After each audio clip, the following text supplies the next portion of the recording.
మా ముఖ్యమంత్రి నారా చంద్రబాబు నాయుడు గారి ఆదేశాల మేరకు మా యువ నాయకుడు ఐటీ శాఖ మంత్రులు నారా లోకేష్ గారి సూచనల మేరకు సీఎంఆర్ఎఫ్ ఫండ్స్ ఈరోజు చెక్కులు ఇవ్వడం జరిగింది.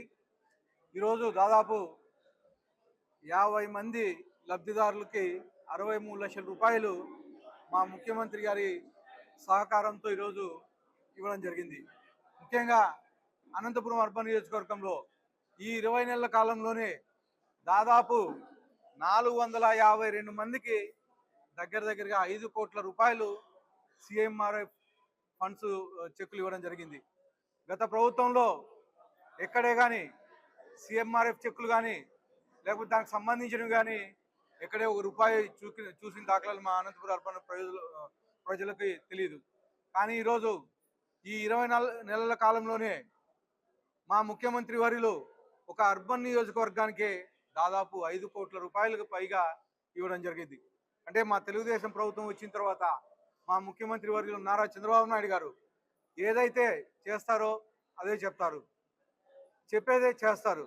దాదాపు అంటే పేద ప్రజలు అనంతపురం అర్బన్ నియోజకవర్గంలో ముఖ్యంగా ముస్లిం మైనార్టీలు, బలుగు బలహీన వర్గాలు ఎక్కువ. దానిలో భాగంగా ముస్లిం మైనార్టీలకే దీంట్లో 50% పైగా ఈరోజు అనంతపురం అర్బన్ నియోజకవర్గంలో సీఎంఆర్ఎఫ్ ఇవ్వడం జరిగింది.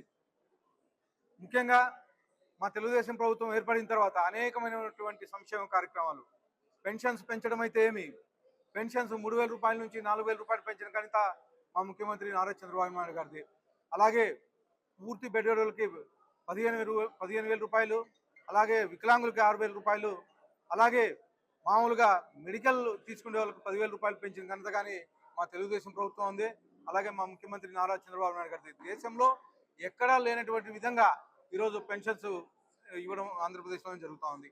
అలాగే ల్యాండ్ టైటిల్ యాక్ట్ రద్దు చేయడం అయితే ఏమి, అలాగే అన్నా క్యాంటీన్లు, గత ప్రభుత్వం అన్నా క్యాంటీన్లు మూపిచ్చేస్తే మళ్ళీ మా తెలుగుదేశం ప్రభుత్వం వచ్చిన తర్వాత పేద ప్రజల కోసం, స్టూడెంట్స్ ఎక్కడైనా ఇబ్బంది పడుతున్నారనే ఉద్దేశంతో దాదాపు 205 క్యాంటీన్లు ఓపెన్ చేయించి మళ్ళీ కేవలం 5 రూపాయలకే ఈరోజు 3 పూట్ల భోజనం ఏర్పాటు చేసే ఘనత మా ముఖ్యమంత్రి నారా చంద్రబాబు నాయుడు అని చెప్పేసి తెలియజేస్తాను. అలాగే దీపం పథకం అయితే ఏమి 3 సిలిండర్లు ఫ్రీగా ఇస్తున్నాం. అలాగే రైతు భరోసా దాదాపు 20,000 రూపాయలు ఈరోజు అన్నదాత సుఖీభవ కింద ఇవ్వడం జరుగుతుంది. అలాగే 2 విడతలుగా ఆల్రెడీ అన్నదాత సుఖీభవ కింద రైతుల అకౌంట్లు కానీ జమ చేసాం. ఇంకొక విడత పెండింగ్ ఉంది, అది కానీ మార్చి లోపల కానీ ఇంకో విడత కానీ ఇచ్చేస్తామని చెప్పేసి తెలియజేస్తూ, అలాగే ఈ 20 నెలల కాలంలోనే అనేకమైనటువంటి ఇండస్ట్రీస్ అయితే ఏమి ప్రపంచం మొత్తం మన వైపు చూసే విధంగా గూగుల్ సంస్థ ఈరోజు విశాఖపట్నంలో రాబోతోంది. అలాగే మన అనంతపురం జిల్లా తీసుకుంటే హార్టికల్చర్ హబ్గా తయారు చేశారు. ముఖ్యంగా అందరి నీవా కాలను వెడల్పు చేసి కేవలం 100 రోజుల లోపలనే వెడల్పు చేసి ఈరోజు కెపాసిటీ ఇంతకుముందు 18,000 క్యూసెక్లు మాత్రమే వచ్చేది, ఈరోజు 4,000 క్యూసెక్లకు పైగా ఈరోజు నీళ్ళు తీసుకొచ్చే పరిస్థితి.